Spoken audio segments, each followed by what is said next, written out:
మీ అందరికీ మన ప్రభు అయిన యేసుక్రీస్తు నామంలో హృదయపూర్వక శుభాలు తెలియజేస్తూ ఉదయకాల నూతన కృప వాగ్దాన కార్యక్రమానికి ప్రేమతో ఆహ్వానిస్తున్నాం. దేవుడు ఎటువంటి వ్యక్తిత్వం గలవారి కొరకు ఎదురు చూస్తున్నాడు లేదా వెతుకుతున్నాడు అని బైబిల్ గ్రంథంలో గమనించినప్పుడు దుష్టుణ్ణి ఎదిరించగలిగిన ఒక్కడి కొరకు దేవుడు ఎదురు చూస్తూ ఉన్నాడు. ఈ మాట చదివి బైబిల్ గ్రంథంలో నేను ఆశ్చర్యపోయాను. అదే మీతో చెప్తున్నాడు ఉదయకాలం ముందు. మీరు కూడా దుష్టుణ్ణి ఎదిరించండి, దుష్టునికి భయపడి పారిపోవద్దు. గొల్లియాతు టైంలో మనం గమనిస్తే గొల్లియాతు 9 అడుగుల పైగా ఎత్తు, దావీదు 5 అడుగులకు చేంజ్ ఉంటాడు. కానీ ఈ గొల్లియాతు యొక్క వాయిస్ని బట్టి, ఖడ్గమును బట్టి, అతని యొక్క సైన్యమును బట్టి, అతని యొక్క దేహ దృఢత్వాన్ని బట్టి, అక్కడున్న రాజు సహితము రాజు యొక్క భీకరమైన యుద్ధశూరులు సహితము దాక్కున్నారు.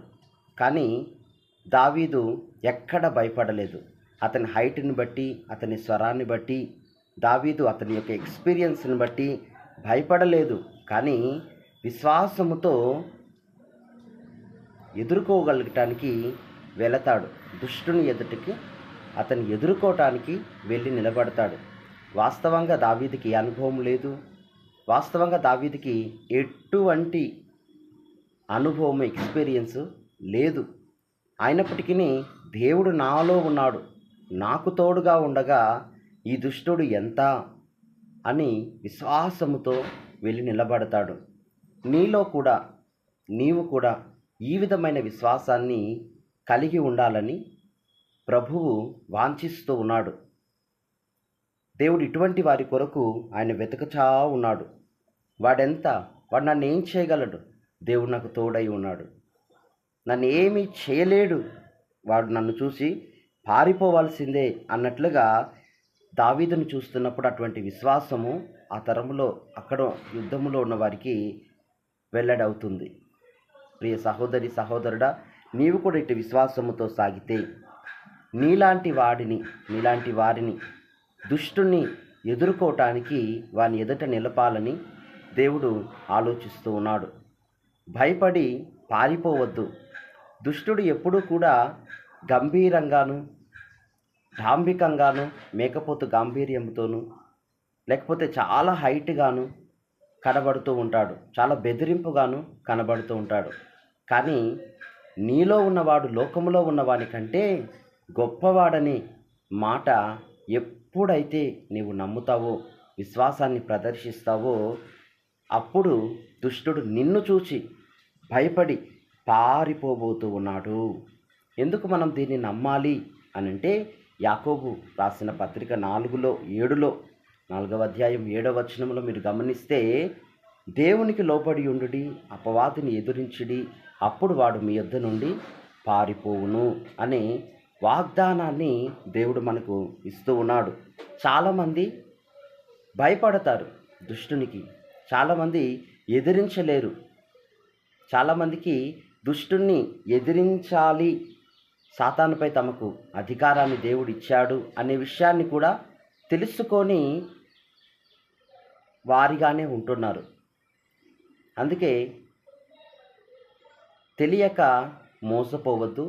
దేవుని వాక్య గ్రంథంలో ఉన్న ఈ వాగ్దానాన్ని తెలుసుకొని నువ్వు శక్తిగల వ్యక్తివిగా మారాలని దేవుడు ఉదయకాలము కోరుతూ ఉన్నాడు. దుష్టుడు ఎప్పుడు కూడా బలంగా కనబడతాడు.